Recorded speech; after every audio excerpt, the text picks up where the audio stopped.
Since 19th September 1944, it was cold that morning, even though the sun was out. Fog still hung over the hills of Belgium like a thick curtain, and the ground was soaked from rain the night before. Private James Jimmy Clark rubbed his numb fingers together as he sat beside the rusted old anti-tank rifle that had been with him since Normandy. He was only 21, but war had made him feel twice that. Jimmy wasn't the kind of soldier who got medals or gave speeches. He didn't have broad shoulders or a loud voice, but he had steady hands and sharp eyes, something the others in his unit often joked about. Eagle Eye Clark, they called him, though he never asked for the nickname. What made him different wasn't just his aim, but the strange, handmade scope attached to his rifle. Something the others laughed at in the beginning. The story behind the scope was just as odd as the scope itself. It wasn't Army-issued, not even close. It looked more like junk than a real piece of equipment, made from pieces of broken binoculars, cracked lens glass, and even a bent flashlight housing. He had built it himself back in France, when the standard sights kept fogging up or cracking from recoil. The officers didn't care much as long as the rifle worked, and Jimmy had made it work better than anyone else could. That morning, his unit had taken shelter in the remains of a half-destroyed farmhouse. German tanks had been spotted moving through the valley ahead, and command believed they were pushing back toward Allied positions. Their job was to hold the line, or at least delay the enemy long enough for backup to arrive. No one said it, but everyone knew it could be a suicide mission. Jimmy lay belly down on the wet ground, rifle in front of him, eyes locked through the strange glint of his homemade scope. The fog was clearing now, and shapes began to form in the distance. Trees, fences, and then something bigger. "Tank," whispered Sergeant Harris, dropping beside him. His voice was tight, nervous. "Panzer, coming over the ridge." "Long range." Jimmy didn't answer. He focused. The steel monster rolled into view, slow and proud, like it owned the land. It was at least 200 yards away, too far for most gunners to even try, especially with makeshift gear, but Jimmy wasn't most gunners. Through his strange scope, the world became small, focused, deadly. He could see the tank's turret turning, almost like it was scanning for prey. Behind it, smaller figures, infantry, moved like shadows between the trees.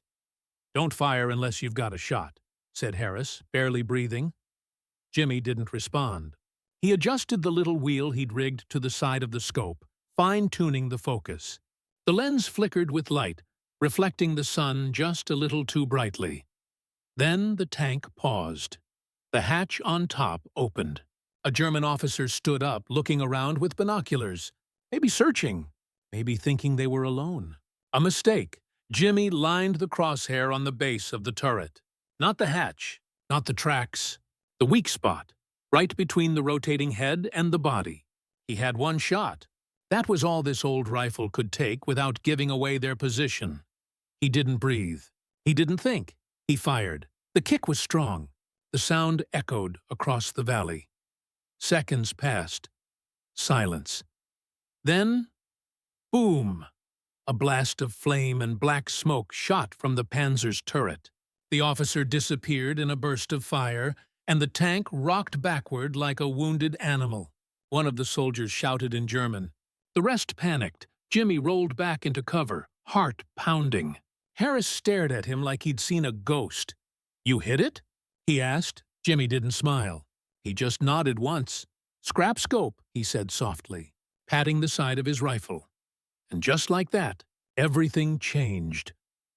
The smoke hadn't even cleared when the German infantry started scrambling like ants kicked out of their nest. Some ran for the trees, others fired blindly toward where the shot might have come from. But they had no idea. Jimmy's position was hidden too well, tucked behind broken stone walls and low grass. The old farmhouse stood like a ghost behind them, its shattered roof half collapsed, and doors hanging off hinges. That blast had turned the calm morning into chaos. Sergeant Harris slapped Jimmy on the back, harder than necessary. You just took out a Panzer from 1,200 yards with a goddamn science project, he said, eyes wide with something between fear and amazement. I don't know whether to hug you or call you a lunatic. Jimmy didn't say much. He always got quiet after a shot like that. Not from guilt or nerves. He just slipped into a different headspace. The war had taught him not to celebrate too early. If you stayed still too long, someone would put a bullet in your head. More movement down the valley. A second tank. Shit, muttered Harris, crouching beside the wall. Tiger this time. Heavier. That pea shooter of yours ain't gonna do much to it. He wasn't wrong. The Tiger was different. More armored, more deadly. Its wide body crept forward like a mechanical beast, rolling over broken fences and tree limbs like they were nothing. The destroyed Panzer still burned behind it, but the Tiger didn't stop. It didn't care. Jimmy crawled back to his rifle, reloaded carefully, checked the scope. His hand trembled slightly, not from fear but from adrenaline.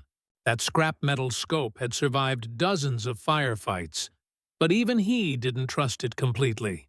A small crack in the lens made the right edge blurry, and the adjustment wheel had started to grind. Still, it was better than anything the Army had handed him. "You think you can stop that thing?" Harris asked, watching the tank roll closer. Jimmy looked through the scope again. "No," he said plainly. "But I can slow it down." He didn't aim for the turret this time. That would be suicide. The Tiger's armor was too thick, but the tank had a weak underbelly, and its vision ports were still vulnerable. Jimmy waited, watching every foot the beast rolled forward until a hatch opened again. Another officer, probably scouting what happened to the Panzer. Jimmy exhaled slow. Another shot. Another blast. Not as loud, but clean. The officer's head snapped back like a puppet with its strings cut. He fell limp into the hatch, and the Tiger paused, confused, blind. The German infantry started shouting again, yelling for cover. Some dropped to the ground, others began firing toward random hills and trees. They still had no clue where the shot came from. One of their tanks was dead. The other just lost its eyes. "Holy hell," Harris whispered. "You're picking 'em off like a butcher." But now came the real trouble. One of the German squads spotted the glint from Jimmy's scope. Just a flicker of sun catching the lens. Shots cracked in their direction. Dirt flew up around the wall. The wood splintered above Jimmy's head. Machine gun fire! Close! Jimmy ducked. The rifle dropped from his hands, landing beside him in the mud. "They've got us!" Harris yelled. "We need to move." Bullets slammed into the walls behind them like hammers. Another squad had circled to the left, flanking them. Jimmy scooped up his rifle and ran toward the back of the farmhouse, ducking under a fallen beam. Harris followed, cursing every step. Inside, it was dark and damp, with broken glass everywhere. A family must have lived there once. Now, it was just another ruin. They needed a new firing position, and fast. In the corner of the ruined kitchen, Jimmy found what he was looking for. An old root cellar, half buried under rubble. A perfect place to hide, to shoot from below. As they crawled into the tight space, Harris looked at him and asked, "What are you made of, Clark?" Jimmy checked the scope again, wiping off the mud. "Scrap metal," he said. Then he loaded his last round. Inside the root cellar, the air was thick, stale, and smelled like damp earth and dead rats. The wooden beams above creaked every time a shell dropped or bullets pinged off the house outside. Dust rained down on their heads with every explosion, but Jimmy barely flinched. His hands moved with calm precision, adjusting his rifle, checking the bolt, wiping the scope once more with a rag from his pocket.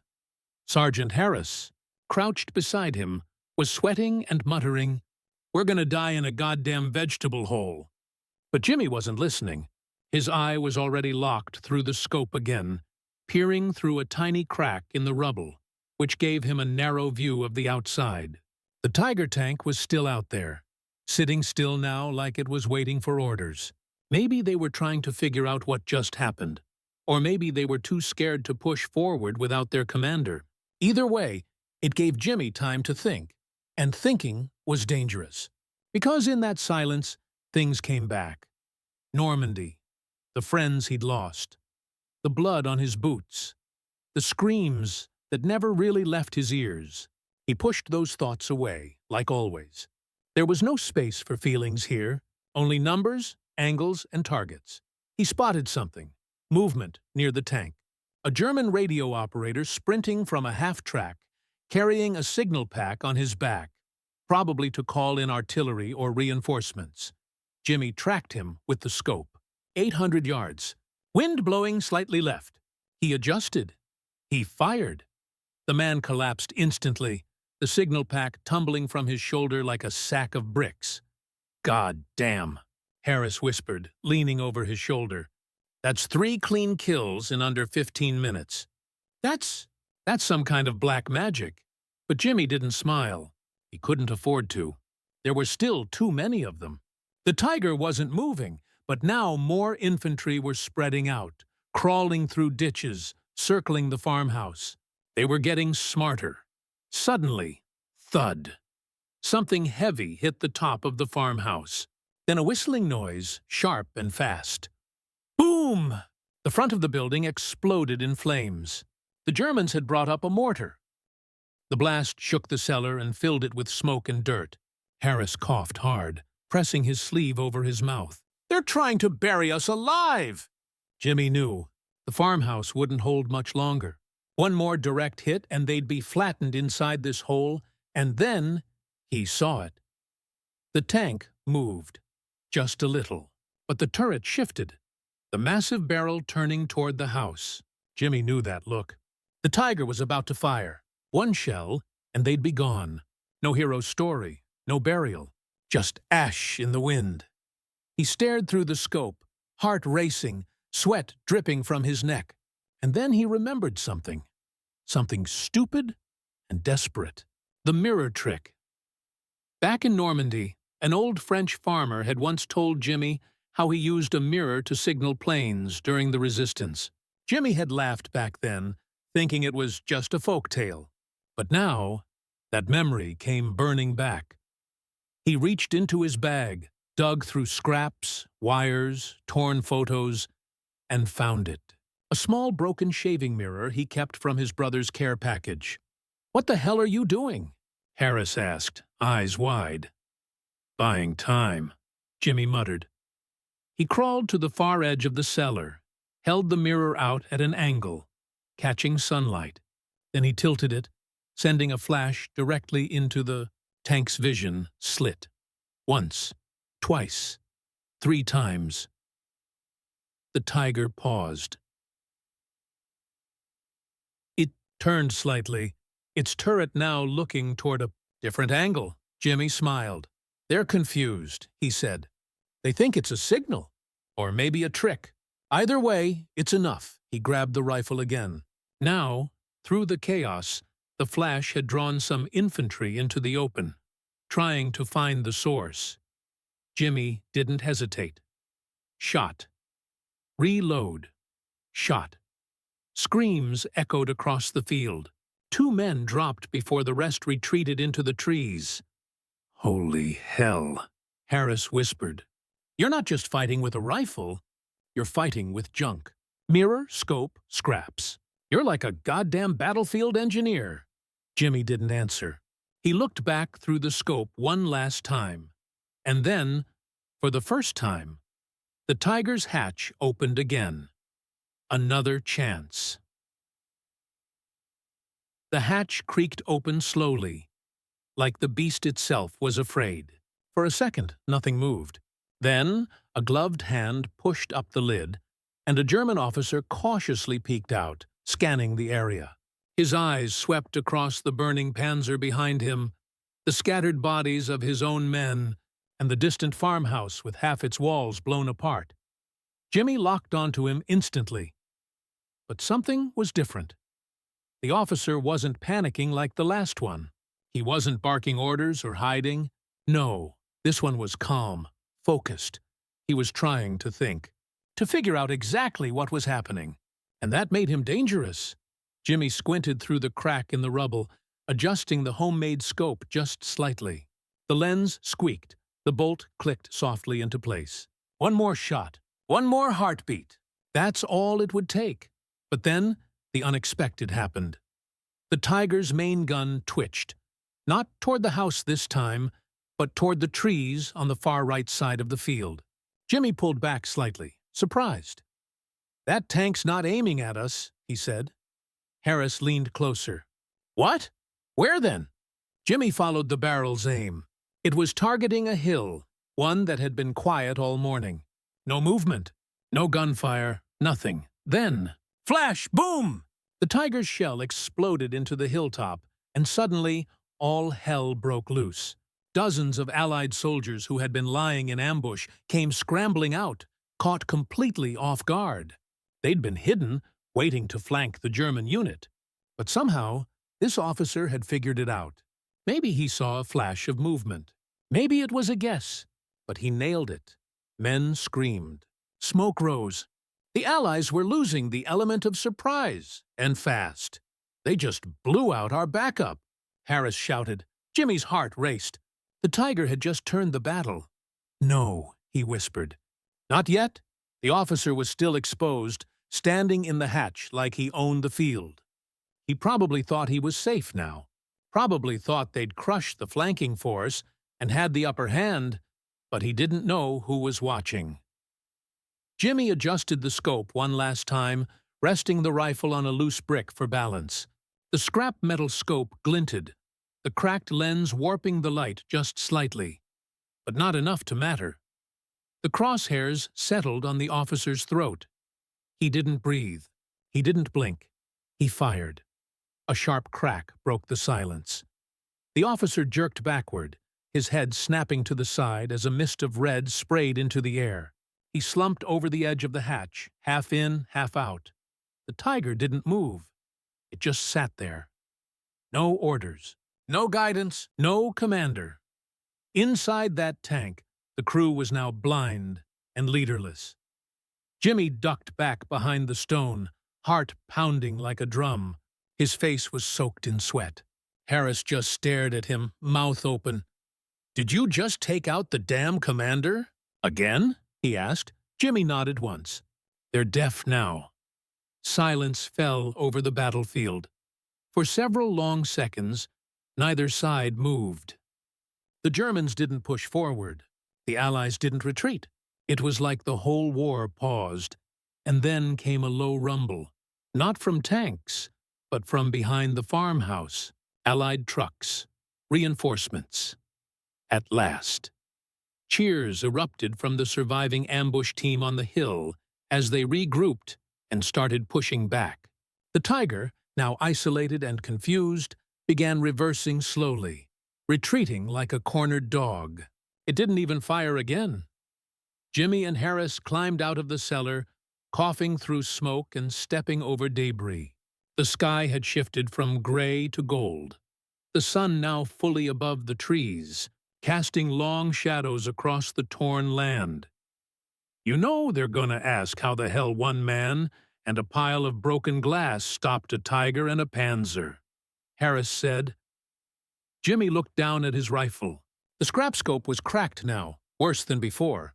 It probably wouldn't survive another shot, but it had done enough. He slung the rifle over his shoulder. "Let 'em wonder," he said. The battle was over, but the war wasn't. The reinforcements rolled in fast. Jeeps, medics, fresh infantry with clean boots and cocky smiles, not yet haunted by the stink of death. They were laughing, slapping each other on the back, shouting things like, "We got 'em!" and "hell of a fight," as if they'd done it themselves. Jimmy didn't say a word. He just sat on a crate near the collapsed farmhouse, cleaning his rifle in silence. His fingers moved slowly, methodically, wiping down the barrel, checking the action, and gently polishing the cracked scrap metal scope that had just made history. Every inch of the thing looked like junk. The rubber around the lens was falling apart. The bolts were loose, and the adjustment knob, half rusted, barely turned anymore. but it still worked, and that was all that mattered. Across the yard, the busted Panzer still smoldered, black smoke curling into the sky like a ghost rising from its steel coffin. The Tiger had limped off and vanished over the ridge before it could be finished. No one chased it. Sergeant Harris walked over, holding a dented canteen and a cigarette. He tossed both at Jimmy. "You ever think of selling that rifle?" he asked, smirking. "I'm sure the Army would love to take it apart and figure out what kind of madman rigged that scope." Jimmy caught the canteen and took a long sip before shaking his head. "They wouldn't understand it," he said quietly. "They don't need to," Harris replied, sitting beside him. "They just need to know it works." He paused, then leaned in. "You know Command's talking about it already, right? Your shot, the tank, the scope. Word's spreading like wildfire. Some colonel's asking for your name. You're gonna be famous." Jimmy didn't like the sound of that. Fame got people noticed. Noticed people got killed. But before he could say anything, a young lieutenant ran up, clipboard in hand, face flushed like he just learned Santa Claus was real. "You, Clark?" he asked, practically shouting. Jimmy looked up with tired eyes. "Yeah, sir wants to see you. High Command. Says you pulled off an impossible shot. Wants to debrief you, personally." Jimmy exchanged a glance with Harris, who chuckled under his breath. "Told you," he muttered. The lieutenant pointed toward a tent that had been set up just beyond the field. "Now, soldier, let's go." Jimmy stood, slung the rifle across his back, and followed the man toward the makeshift command post. Soldiers saluted as he passed, some with genuine respect, others just curious. He hated the attention. Every step made him feel like he was walking toward something he didn't want to be a part of. Inside the tent, a group of officers stood around a table full of maps, photos, and radio reports. One of them, a grizzled colonel with a silver mustache and eyes like cold steel, looked up and nodded. "So this is the sharpshooter with the trash can telescope," the colonel said, eyeing the rifle. "You're either a genius or completely insane." Jimmy just nodded once. The colonel pointed at a photo of the burning Panzer, already printed and pinned to the board. 200 yards. Through fog. With a modified rifle scope made from binocular shards and a flashlight tube. "That true?" "Yes, sir." The colonel leaned back, arms crossed. "Do you realize what that shot did? We were about to lose this position. That Tiger would have crushed our flank. Your shot gave us 15 extra minutes, just enough for the second wave to reach us. You didn't just kill a tank. You bought us time." Jimmy stayed silent. The colonel stepped forward. "We want that scope. We want to study it, replicate it, field test it on long-range units." Jimmy looked down at his rifle, then slowly back up. "With respect, sir, it only works because I know how it works. You put that in someone else's hands, and it's just broken glass and metal." The colonel narrowed his eyes. "You refusing a direct order, soldier?" Jimmy met his gaze. Calm, steady. "I'm saying you don't need the scope. You need people who think different. People who don't wait for the perfect gear or the perfect conditions. People who get the job done with whatever they have." There was a pause. The tent went silent. Then the colonel smiled. "Just a little." "Well, Clark," he said, "your lucky results matter more than rules these days." He stepped back, then waved him off. "You're dismissed. Keep your junk pile. But I want you on call for sniper assignments. Immediate deployments. You'll go where you're needed most. Front lines. Behind lines. Wherever we're losing." Jimmy turned to leave, but the colonel added one last thing. "One more thing, Clark. That scope of yours? We gave it a name already." Jimmy stopped. "They're calling it the ghost lens, because no one sees it coming until it's too late." 2 days later, Jimmy was on a plane heading into enemy territory. No time for rest, no medal ceremonies, no hot meals. Just a folder, a rifle, and a face that hadn't smiled in weeks. The folder was marked Top Priority, Operation Hollow Wolf. Inside, Black and white aerial photos of a German-controlled valley in the Ardennes. A hidden munitions factory disguised beneath a village. Intelligence suspected they were building experimental tanks. Thicker armor, long-range cannons, maybe even prototypes. Unconfirmed. But what was confirmed? The last 3 Allied recon teams sent to scout it didn't come back. Jimmy had been chosen to go in alone. No squad, no backup, just his rifle. And that scrap metal scope. He studied the photos during the flight, fingers tracing the dotted paths, checking wind directions, possible high ground. But there was one thing that caught his eye. A photo of a mountain ridge overlooking the village. Someone had circled it in red ink and written, "Access denied. Sniper nest confirmed. Deadly accuracy reported." Jimmy narrowed his eyes. Someone else was already up there. Someone good. Maybe better than him. He didn't like that. When the plane touched down at an abandoned field under cover of night, Jimmy slipped into the woods, moving like a shadow. His gear was light. A canteen, a knife, a few rations, his rifle, and a scope that rattled every time he ran. The forest was too quiet. No birds, no wind, just the sound of boots crunching leaves. He climbed the ridge slowly, crawling the last few meters on his belly until he reached the edge. And that's when he saw it. The village below looked peaceful, like a painting. Chimneys puffed smoke. Church bell tower rising into the fog. Cows in a fenced yard. But Jimmy knew better. This place was death dressed in a coat and hat. Then, movement. Far to his left, just at the ridge's bend, he caught it. A glint, barely a flicker, like light bouncing off glass. His gut twisted. Another sniper. He froze, inched backward, then set up his rifle low, using a mossy log as a rest.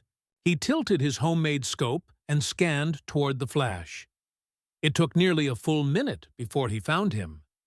There, nestled between 2 jagged rocks, camouflaged in netting, was a German sniper. Full ghillie suit, long-barreled rifle with a suppressor, and a scope longer than Jimmy's entire forearm. Standard? No. This one was custom, probably factory-made. Clean lines, precision. German engineering at its finest. Jimmy's heart ticked faster. This wasn't some rookie with a lucky shot. This was a professional, maybe the one who took out the last recon teams, and Jimmy was now within his reach. He stayed still, breathing shallow, calculating. It was sniper versus sniper. Trash scope versus precision scope. And the other guy had the better position. Jimmy's fingers curled around the trigger, but he didn't fire. Not yet. Instead, he reached into his pack and pulled out a broken wristwatch, his brother's. He held it to the sun, adjusting it until the glass caught the light. Then, very slowly, he tilted it toward the sniper's nest. Flash, just once. Then he pulled it back. No movement. 10 seconds passed. Then, crack. A bullet slammed into the tree beside him, splintering bark inches from his head. He'd taken the bait. Jimmy rolled hard left, down a slope, landing in a pile of leaves. He crawled quickly behind a boulder and peeked back over the edge. The sniper was adjusting, trying to reacquire him. That was a mistake. Now Jimmy had the line. He raised the rifle. Focused. The scope flickered with a cracked light halo across the edge. His view was blurry on one side, but the center was crystal clear. Right on the sniper's face. He squeezed the trigger. Crack. The German's head snapped back. His rifle tumbled down the cliffside. Jimmy lay there, chest heaving, eyes locked through the scope. 1 breath. 2. Then silence again. He slid back into the brush and whispered, almost like a prayer. Scope still got it. But something felt off. The sniper's camp was too well equipped. Too fresh. Supplies for 2. A radio. Jimmy crawled to the body, checking it quickly. His fingers stopped on the man's vest. An insignia, a black wolf. He'd heard of them in whispers. Das Schwarzwolf, the Black Wolves, a secret German sniper unit formed to eliminate Allied specialists. They hadn't just sent a sniper. They had sent someone to hunt him. Jimmy crouched low beside the body, heart thudding like a war drum. The cold was back, not in the air, but in his bones. That Black Wolf insignia wasn't just a badge, it was a warning. They knew about him. This wasn't just a mission to scout a factory. This was a setup. His fingers moved quickly, patting down the sniper's gear. German ration packs, spare ammo, maps, and one more thing. A small leather pouch marked with a symbol he didn't recognize. Inside was a folded piece of paper, stiff with grease and blood. He opened it carefully, shielding it from the breeze. It was a hit list. 9 names. 8 were crossed out in red ink. All of them were confirmed Allied snipers. The last name on the list wasn't crossed out. P.T. James Clark. Ghost lens. His mouth went dry. That confirmed it. He wasn't just fighting to take out tanks or factories anymore. He was fighting to survive. He stared down at the sniper's face. Young, maybe 25, and calm in death. Probably trained for years. Fluent in English, no doubt. Sent here not just to shoot, but to stalk, observe, eliminate. Jimmy stood up slowly, looking back down into the village. He knew now that it wasn't just hiding weapons. It was crawling with enemy eyes. The factory was real, sure, but it was bait. A stage for a duel. They were testing him, studying him, hunting him. He had no choice now. He had to go in, not to escape, not to hide, to finish this. He pulled a black scarf from the sniper's gear and tied it around his neck. An insult to the dead man, a warning to the next. Then he lifted the scope to his eye and scanned the rooftops below. There, 2 soldiers moving with strange precision, not like regular grunts. Each had long rifles slung low, and their movements were tight, practiced. More snipers. How many were down there? Jimmy whispered to himself. They're all waiting for me. And still, he went forward. He slid down the ridge carefully, avoiding open paths, staying in the shadows. His rifle, patched together with scrap and war memories, bounced lightly against his shoulder. When he reached the edge of the village, he stopped. The first house was abandoned, windows shattered, door hanging open. He moved in quickly and climbed to the attic. From there, he had a wide view of the central square and the church tower. He sat up, breathing slow, hands steady. Then, as if on cue, movement. A shimmer on the church tower. Another sniper. But this one was different. Bigger scope, bigger ego. He wasn't hiding, he was waiting. A challenge. Jimmy looked through his own scope. The lens was worse now, one edge completely fogged over. A spiderweb crack right across the middle. But it still showed the center clearly. And that's all Jimmy needed. He steadied the rifle, found the sniper's head, and whispered, "Let's see if you're better than the last." But just as he was about to pull the trigger, bang! Wood shattered behind him. Splinters cut into his cheek. Another shot. Another sniper. Not from the church. This one was behind him. He dropped flat, rolled across the attic floor, and tumbled down the stairs as bullets chewed through the wooden beams. He hit the ground hard, scrambled to his feet, and ran out the back door into the alley. They weren't just watching. They were closing in. He darted between buildings, weaving through rubble until he found cover behind a collapsed wagon. Then came a sound he hadn't heard since Normandy. Click. A boot step. Just 10 feet behind him. He spun around. A tall figure in a long coat, rifle raised. Another black wolf. Their eyes met for just a second. This one smiled. Jimmy dropped flat and fired from the hip. Crack! The shot rang out like a thunderclap. The sniper jerked sideways, bullet tearing through his shoulder. But he didn't fall. He lunged forward, tackling Jimmy to the ground. They rolled across the dirt, fists flying, boots kicking. Jimmy's rifle was gone, somewhere in the dark. The enemy grunted in German, trying to pin him, but Jimmy reached for the knife on his belt. Steel flashed. Blood sprayed. The wolf collapsed on top of him, twitching once. Then still, Jimmy shoved the body off and sat up, chest heaving. His hands were shaking. His face was cut. His rifle was gone. But his will, solid as ever.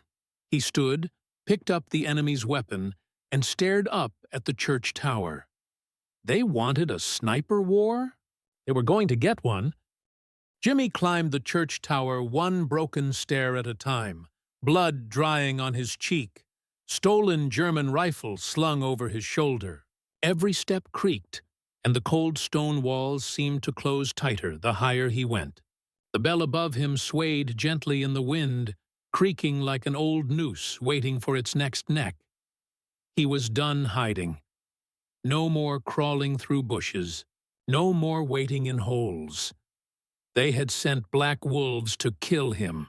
They had studied his shots, tracked his movements.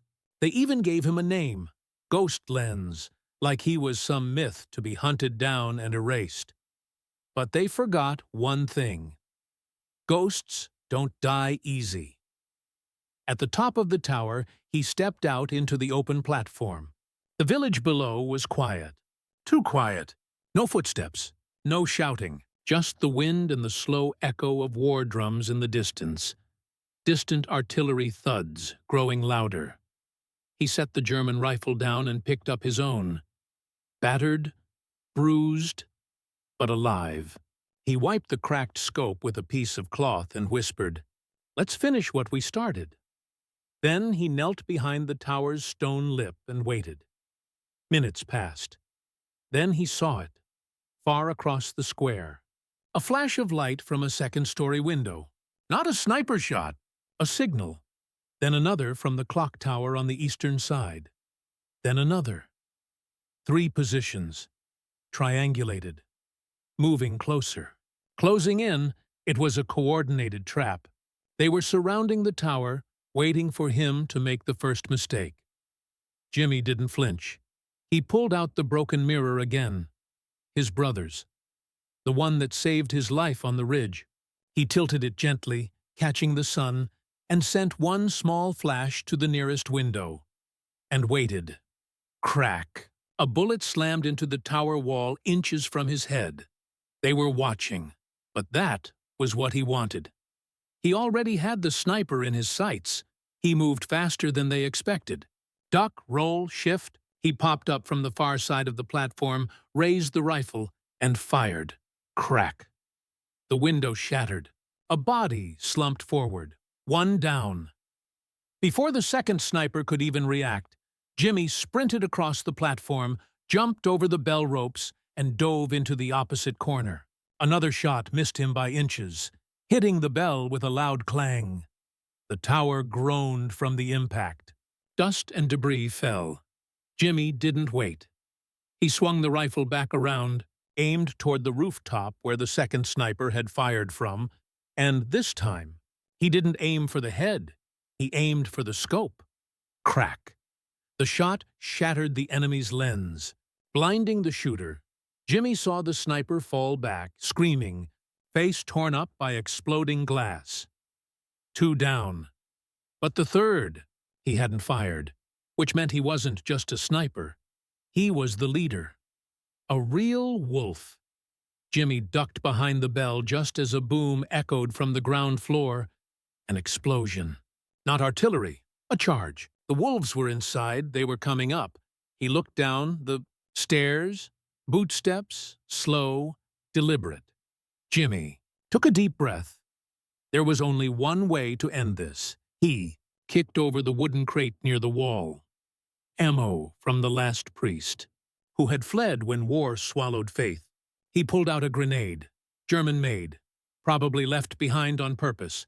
He pulled the pin, let the lever go, and set it down gently beside the stairs. Then he stepped back and raised his rifle. A black-gloved hand appeared first, then the barrel of a rifle. Then, boom! The grenade went off like a thunderclap in a coffin. Wood, stone, and steel sprayed upward. Screams. Then, silence.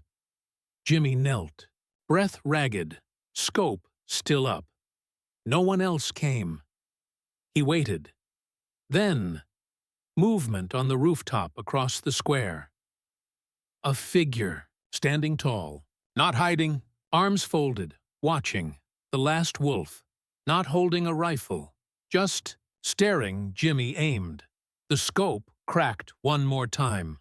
But the man didn't move, didn't flinch, just raised a hand, 2 fingers to the temple in a mock salute, then turned and walked away. Jimmy's finger rested on the trigger.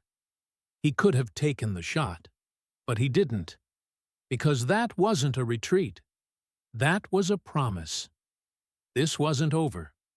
2 weeks later, Jimmy sat in the back of a transport truck, rain pattering on the canvas cover. His rifle rested on his lap, the scope now held together with cloth and luck.